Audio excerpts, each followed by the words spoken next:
কর্মজীবনের শুরুতে আমার মোহতারাম ওস্তাদ মাওলানা সাখাওয়াত হোসেন দামাত বারাকাতুহুম আমাকে একটা নসিহত করেছিলেন যে, দেখো, নিজের কাজ সবসময় নিজেই করার চেষ্টা করো, অন্যের জন্য রেখে রেখে দিও না।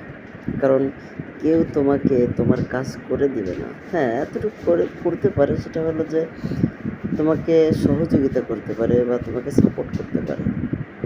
বাকি নিজের কাজ সবসময় নিজে করার চেষ্টা করো। আলহামদুলিল্লাহ, এখনও ওস্তাদের সে কথাটা আমার মনে আছে এবং স্মরণে আছে, এবং চেষ্টা করি সে কথার উপর আমল করার জন্য।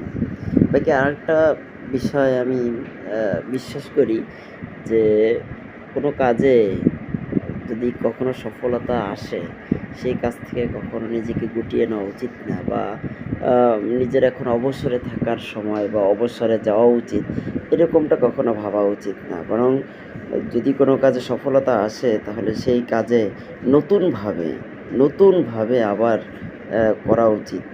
নতুনভাবে উদ্দীপনা, নতুনভাবে সেটাকে আবার গুছিয়ে নেওয়া, নতুনভাবে চিন্তাভাবনা করা, এটা সবসময় জরুরি। আমি চেষ্টা করি এখনও যে আমার সব কাজকে মনে করি যে আমি এখনই শুরু করছি, বা